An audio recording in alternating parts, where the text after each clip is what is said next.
So hey guys, Holidays of Future Past is the 9th episode of Season 23. It is yet another future episode, and it's also another Christmas episode. The episode was written by J. Stuart Burns, and it was directed by Rob Oliver. This episode, interestingly, was made to be the final ever episode of The Simpsons. However, changes were made and it was instead released in Season 23. So that sets a high bar already for this episode. So let's have a look and see if this one is good or bad.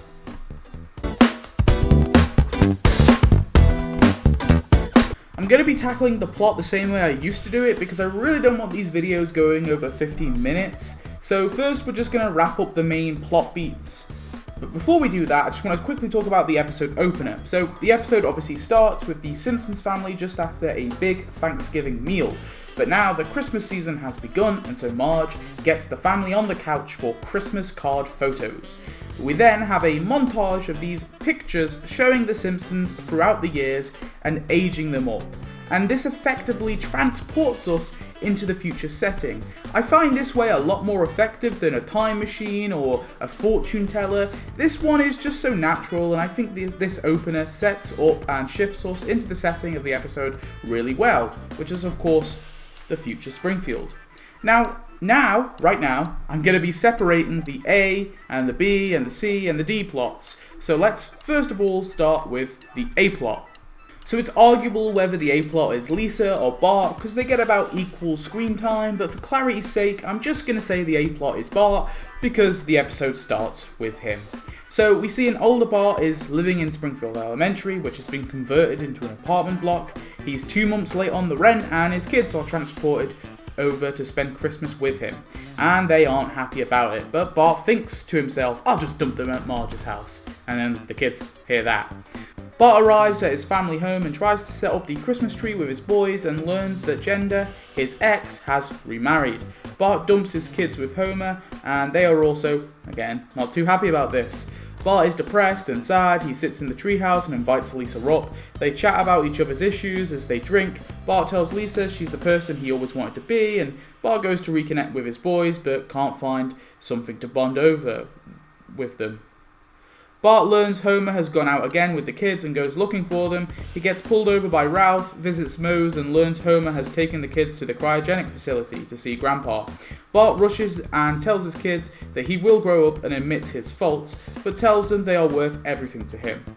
I think for the most part this A-plot is solid. The inciting incidents is obviously the kids throughout the teleporting to him. Plot point 1 is him dumping the kids on Homer to try and fix the issue. The midpoint is him finding about Gender, remarrying, and sort of almost giving up. Plot point 2 is probably the treehouse scene. He's kind of in his lowest point, but eventually he decides to try again. And the climax is him finally bonding with his kids.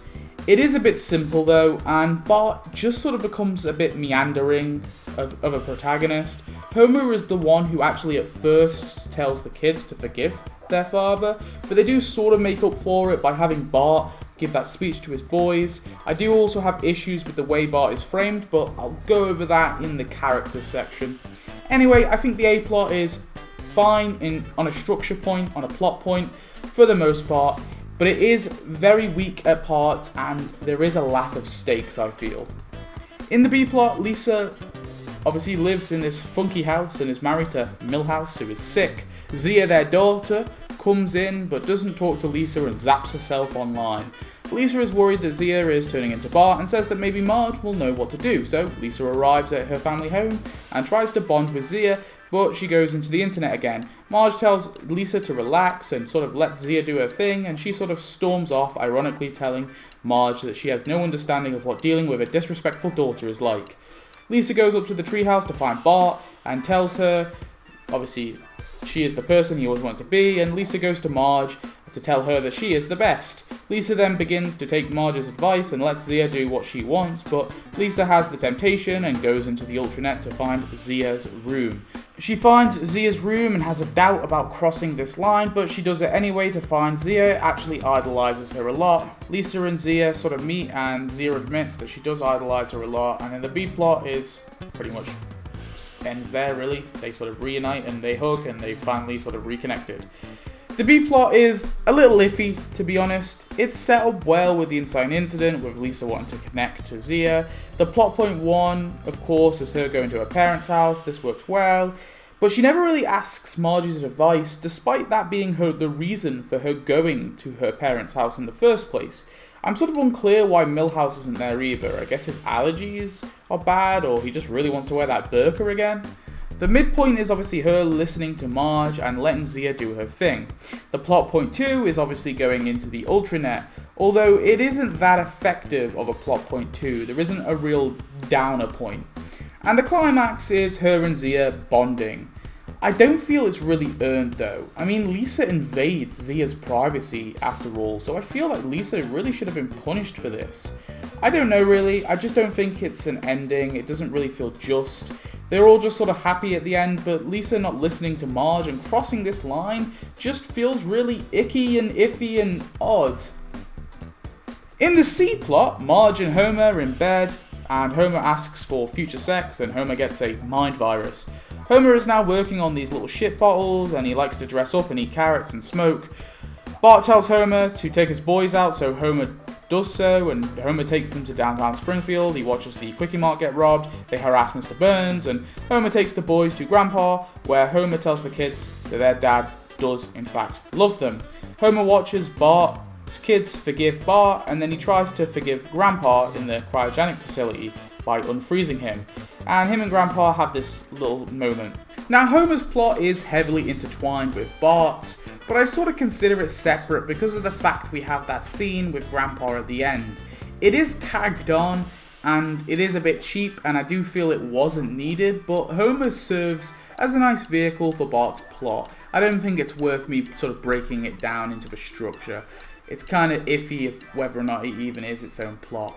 And then finally we have the D plot, or the C plot, however you want to call it. I think you could say that this is the C or D plot, but we see Maggie in a hotel room getting her pregnancy checked up on by this medbot. And the medbot says everything is fine, but she's not allowed to speak. The medbot asks who the father is, and it's clear Maggie got around these band guys. Maggie goes to Heathrow, but is not allowed to transport because she is pregnant and is forced to go by air. She arrives and gets a taxi from Kearney.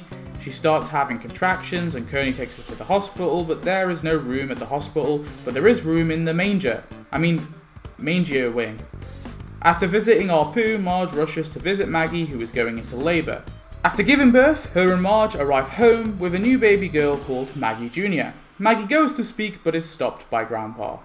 I'll be honest, I actually love Maggie's side plot. I think it's simple, quick, but effective. The beats are all there, and we have our inciting incident with her being pregnant and coming home, which eventually leads to the climax of Maggie Jr. being born.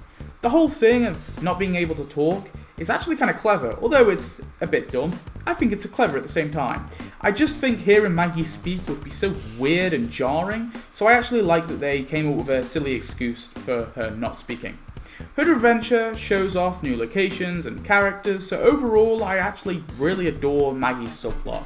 I don't really have anything to nitpick about it. All the plots then come together as the pets take a family Christmas card picture. An awesome callback to how the episode started and how the show started all of those years ago. The plot is pretty heavy, it juggles 4 different plots, but I do think it does it quite well. The episode is paced well enough to handle all of these different plots and characters, and they do overlap naturally and then they come together at the end well for that final picture. I like how it starts and ends as well. I enjoy all the world building, despite it meaning Grandpa is still alive. My biggest issue with this is Bart is a little passive as a protagonist. Lisa crosses a line that she shouldn't and isn't punished for it, and Homer and Grandpa and their little reunion in their scene just feels really cheap and tagged on. But despite it all being paced well and only having a few minor plot issues, I just think the whole episode is a little underwhelming. Bart, Lisa, and Homer's plots are very low stakes and don't have a proper low point, and Lisa's one just feels like they could have come up with a better way to conclude it. I would have preferred it if Lisa had turned back and decided to leave Zia to her privacy, and then maybe found a blog post or something with Zia telling the Ultranet how great her mother is. I do have issues with the plot overall, but I can't deny it is well paced, so let's see if those jokes are paced well too.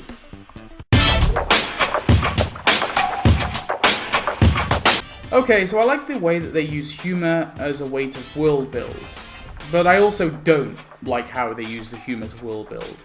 I actually think that it was a smart idea, but they overdo it. My favourite joke of the episode is the release the hounds joke. It lets us see Mr. Burns and how he's somehow still alive, but it also is a really funny, morbid joke. Seeing those skeletons made me laugh. Another Burns joke is a quick blink and you miss it, but Burns walking with the devil to the soul extraction is really amusing. Milhouse and that burqa is kind of funny, I guess. They overdo it though. I like the bull joke with Apu thinking it's Sanjay, and Zia closing that party door is also a funny little gag and doesn't dumb her character down to this sort of girl who just loves her mother.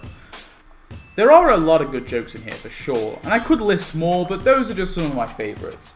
There are though some bad ones. Not a huge fan of the Ralph clones thingy, feels dumb and simple, and also very confusing. I didn't like the talking tree, the Benny Hilton joke is outdated, and Mod's ghost and Ned is pretty cheap, and also makes no sense. They introduce a lot of weird world building for the sake of jokes here. The cloning, ghosts, reincarnation, teleportation, the air travel becoming primitive, converting your consciousness into the internet. I'm fine with some of it, but it just feels all too much. And a lot of the time, it's done just for the joke. I may be a bit of a Scrooge here, but I just feel it's way too overwhelming and it leaves the humour as a very sort of take it or leave it sort of thing, or take some and leave some. The world building though also allows us to have a new look at our characters in the future. So let's look at those characters.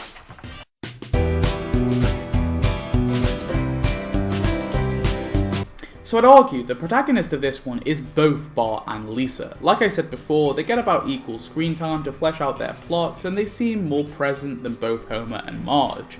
Marge is the least present out of all of the family members. She has that one scene with Apu by herself, but I wouldn't go as far as to say she has a separate plot. She's more just there for Lisa and Maggie's plots.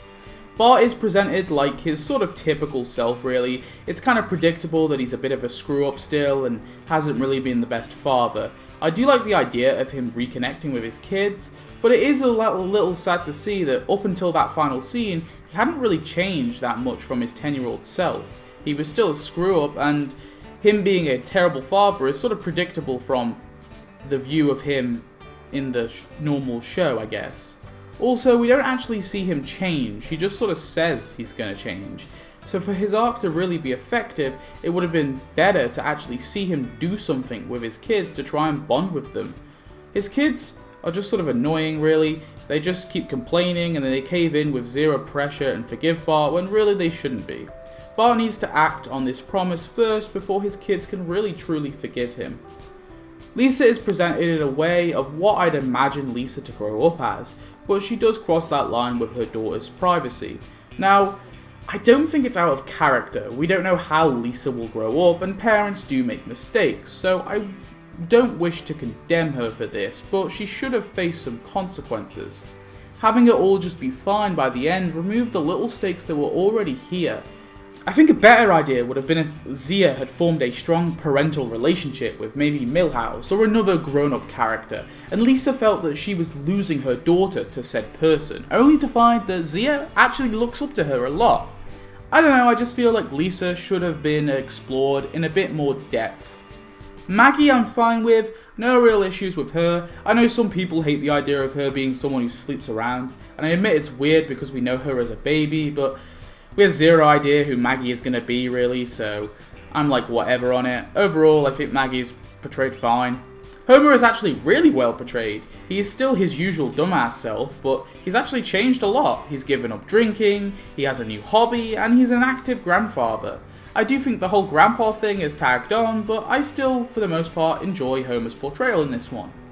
We then have all the other grown-up characters. They're just fine. They don't focus too much on them all, but they gave us glimpses at least, which is neat. It would have been weird to get tons of screen time on a bunch of sort of random Springfielders, but it also would have been weird if we didn't get any hint of what the other major Springfielders were doing with their lives. Overall, the characters are not anything amazing. I like what they do with Maggie and Homer, and even Marge to an extent, but Lisa and Bart are just a little surface level for me. Anyway, this video is going over what I wanted it to be, so let's move on to the score.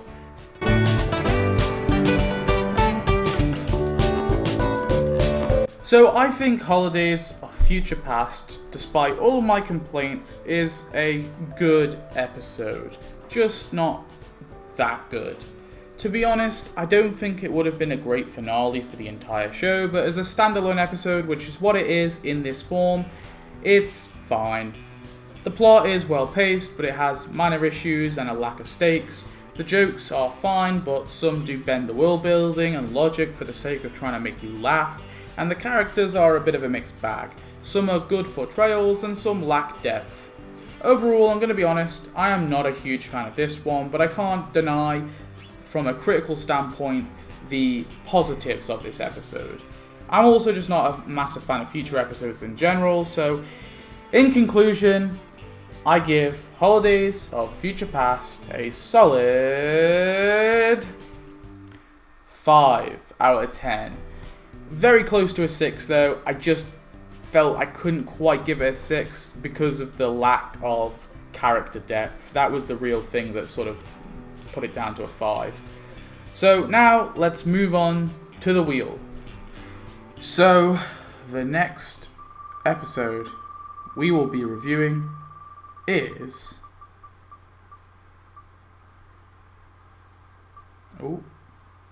Marge on the Lamb.